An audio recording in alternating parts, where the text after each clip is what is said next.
आपण वेदांकडे जातोय। वेदांत, तू सध्या कुठे आहेस, तिथलं काय दृश्य आहे?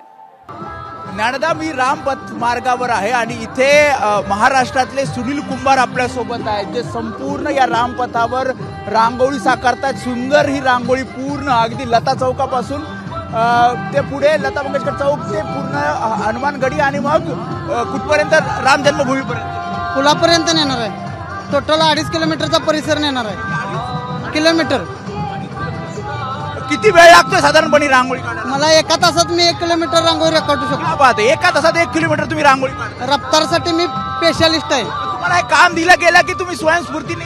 मी गेली 30 वर्ष झालं रांगोळी बनवतो, तर मी 30 वर्षाची कला आहे ती श्रीराम भगवंताच्या चरणी अर्पण करण्यासाठी इथपर्यंत आलेलो आहे। आणि येत असताना बाईकवरून 1800 किलोमीटर प्रवास करत इथपर्यंत आलेलो आहे। अच्छा, बाईकहून आलात तुम्ही आणि मग आता ही रांगोळी काढता? बाईकवरून येत असताना 20 शहरामध्ये 1,000 स्क्वेअर फूटची रांगोळी काढून जवळपास लाखो लोकांचं मी प्रबोधन करत इथपर्यंत आलेलो आहे। कधी आलात तुम्ही अयोध्येमध्ये? कधी आलात? 10 तारखेला गावावरून निघालो। माझे गाव कांदे, तालुका शिराळा, नागपंचमीचे शिराळा आणि जिल्हा सांगली, महाराष्ट्र। जे आहेत सुनील कुंभार आपल्याला कशा प्रकारे रांगोळी, ते म्हणतात की एका तासामध्ये 1 किलोमीटरची रांगोळी ते साकारतात। ते कशा प्रकारे रांगोळी काढतात आणि किती फास्ट काढली जाते ही रांगोळी, हे बघा। एक वेगळी पद्धत त्यांच्याकडे आहे। एक भांडा आहे, त्याला खाली होल्स आहेत आणि तिथनं ही रांगोळी किती फास्ट काढली जाते। एकीकडे रंग गुलाबी हिरवा रंग आहे आणि ही रांगोळी पूर्ण टेक्निक वेगळी आहे तुमची। या टेक्निकनं तर मी एवढा फास्ट रांगोळी काढू शकतो।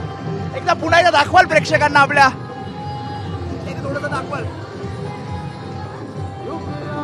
त्यामुळे पुन्हा एकदा ही कशा प्रकारे रांगोळी अगदी जलद गतीने काढली जाते हे पुन्हा एकदा ते दाखवतील।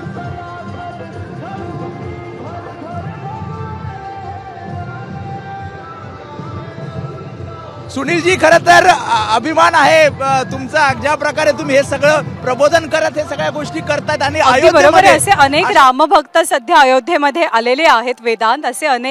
असे अनेक रामभक्त सध्या अयोध्येमध्ये आहेत की ज्यांना काही ना काहीतरी सेवा देण्याची प्रचंड इच्छा आहे।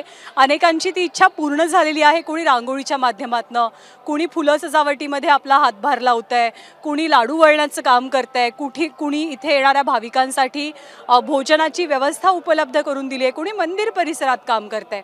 ज्याला जसं जमेल आपल्या कुवतीप्रमाणे, आपल्या ऐपतीप्रमाणे खारीचा वाटा देण्याचा प्रत्येकाचा प्रयत्न आहे। एबीपी माझा, उघडा डोळे बघा नीट।